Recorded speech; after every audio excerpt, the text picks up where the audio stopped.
Because you, sir, are one of 10 Republicans already being targeted in a new round of ads that blame the GOP for the government shutdown.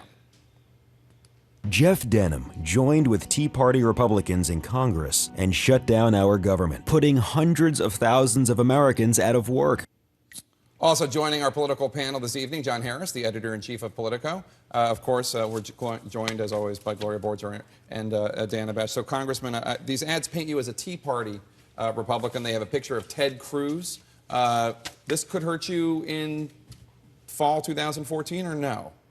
I'm not necessarily concerned about it. I've got a job to do here, and that's to represent the people of my district. And I go home and we hold the town halls. I want to listen to everybody, but we've got a job to do here.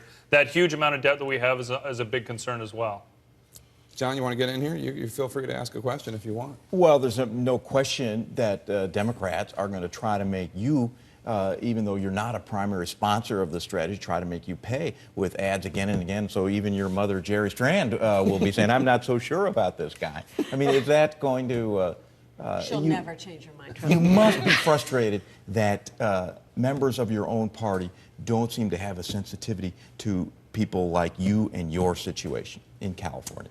A lot of people go out there and say a lot of different things, and certainly that gets frustrating. The most frustrating thing is you can't get both parties to work together at a time when, this isn't a Republican or Democrat. This is about America, our jobs, our full faith and credit to other nations. I mean, this is something that is a worldwide issue. It's a big issue. So many of your colleagues, in all fairness, they don't want to work together. They don't have to work together. In fact, their pressure is not to work together because they're most concerned not with being beaten by a Democrat, but being primaried by a Republican. You hear that all the time on the floor of the House. I do on both sides of the aisle. I mean, there are very few blue dogs left, and that creates a challenging dynamic. Can I ask you, and we could all talk about this, is this sort of moment John Boehner is having?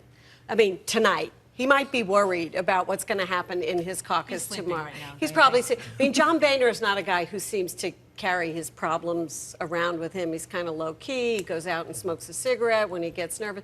But could this be sort of a moment that defines him, do you think, particularly if he decides to go without a majority of his own Republicans? When you're a speaker, I think there are a lot of big issues that will come up during his speakership, and a lot that already have. Not a lot bigger than this. This is a big deal. The amount of our debt is a big deal, and that's a big deal to our conference. That's something we're going to have to explain tomorrow, and certainly if this is going to be a short-term agreement, what is going to happen in the next 3 or 4 months to make sure that we're in a different place 4 months from now. Should Speaker Boehner bring up the Senate bill, assuming it passes the Senate, even if it will only pass because of Democrats and not because of Republicans?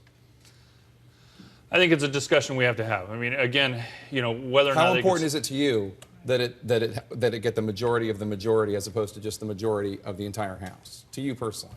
To me personally, it's extremely important that we actually stop the shutdown and then we avoid this debt ceiling cliff. And so I think that we have to have serious discussions about that. And it's unfortunate that finally, after over 2 weeks of the shutdown, we're finally engaging in those types of conversations. But if Congressman, a crisis and even a government shutdown would be one thing. If the crisis led to some kind of resolution, if it somehow clarified the issues or settled the issues, what seems so frustrating about this is, at best, the resolution is going to be, let's kick the can for 2 more months. In other words, nothing resolved. That will be the biggest frustration in our conference, guaranteed tomorrow. We want long-term resolution. We want a path to know that this $17 trillion is going to be How about resolved. guaranteed negotiations?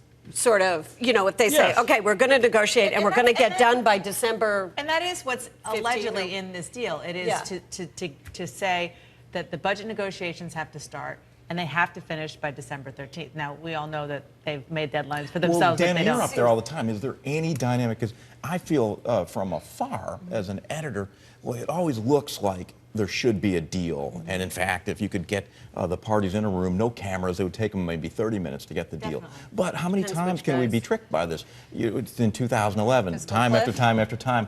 Okay, there's going to be a grand bargain sometime this year. Never happened. 2012, after the election, the conditions will be ripe. Didn't happen. When's it going to change? I mean, you would think that it would change relatively soon because Barack Obama's time is running out for his legacy. And if he wants to have big changes, he's got to do it pretty soon, but he might want to wait till after We the told you could mention 2014 election. immigration reform, your favorite We'll have issue. you come back right? for immigration. Congressman Denham, thanks.